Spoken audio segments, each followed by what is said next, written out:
माझ्या महाराष्ट्रातील SC ST OBC गरीब मराठाच्या 90% लोकांना, तसेच माझे प्रेरणास्थान डॉक्टर मामा देशमुख ज्यांचं वय आज 90 वर्ष आहे, ज्यांची 55 ते 60 वर्षाअगोदर हे आतंकवादी हत्यारे लोकांनी RSS लोकांनी त्यांची मयत काढलेली होती.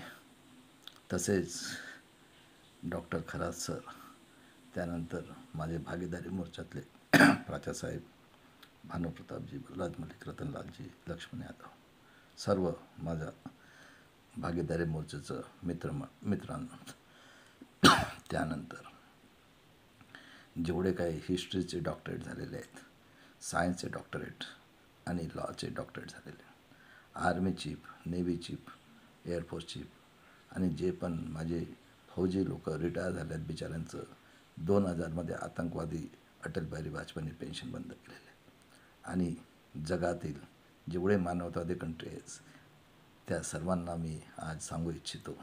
त्यानंतर 2 महामानव झाले आहेत, तथागत गौतम बुद्ध आणि बाबासाहेब सिम्बॉल ऑफ नॉलेज यांच्यानी जग प्रगती करत आहे. बघा दादांनो, आम्हाला 5000 वर्षांचं संविधान मिळालेलं आहे. त्यासाठी कितीतरी संतांनी, कितीतरी राजे महाराजांनी आहुती दिली आहे.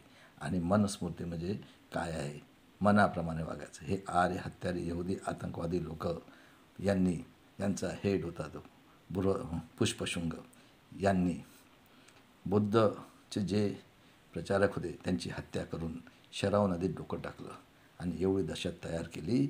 आणि यांनी मनुस्मृती म्हणजे मनासारखं काय सांगितलं, ब्रह्माच्या तुटून ब्राह्मण, बावतनं क्षत्रिय, बेंबीतनं वैश्य, आणि हे पाया घेऊन आले नव्हते सांग.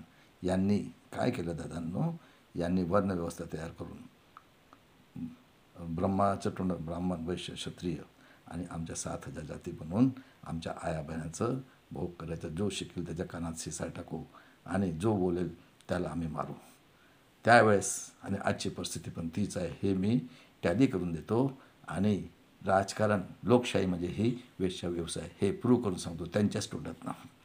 त्यानंतर बघा दादांना, कितीतरी संतांना मारलं. संत म्हटले एवढे त्यांच्या रैदास, कबीर, गुरु नानक सगळ्यांना मारलं.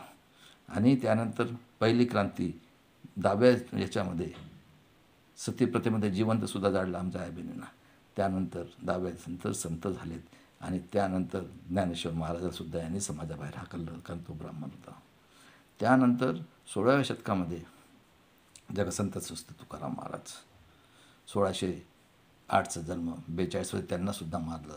आणि 19 फेब्रुवारी 1630ला शिवाजी महाराज जन्म, त्यांचे गुरु हे जगसंत श्रेष्ठ तुकाराम महाराज. जंगली माझ्या रोडवर अजूनही ते आहे.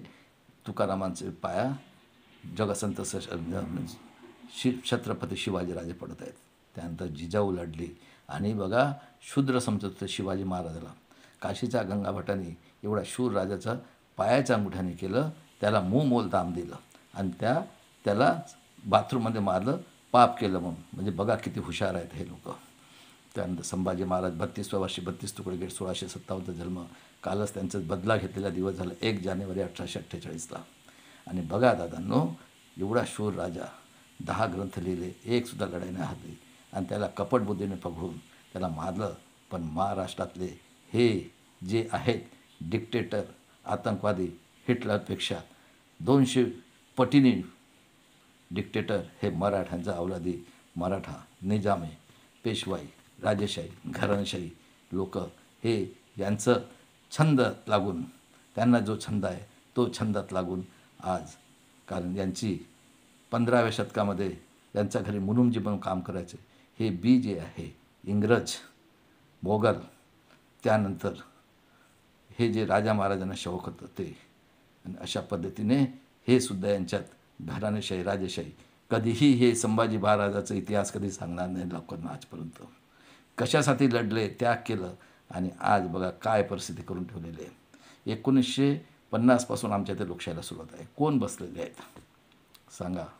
बाबासाहेबांनी संविधान दिलं, काय डेफिनेशन, लोकांच्या उन्नतीसाठी केलेलं राज्य म्हणजे लोकशाही.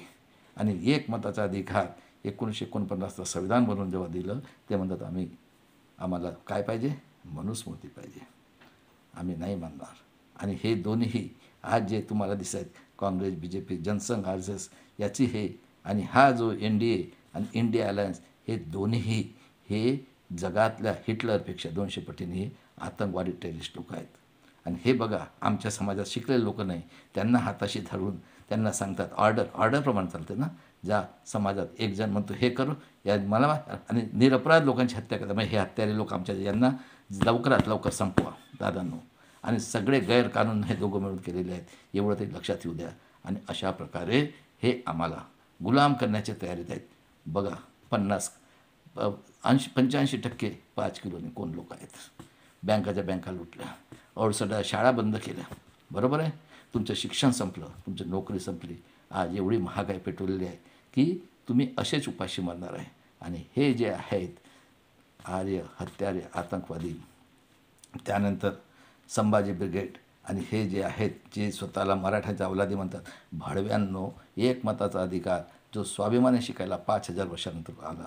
आणि हे मला सांगा दादांनो, कोण करत आहे 50पासून राज्य, 65पासून एक हत्ते गजवणं कधी केली का OBCची जनगणना?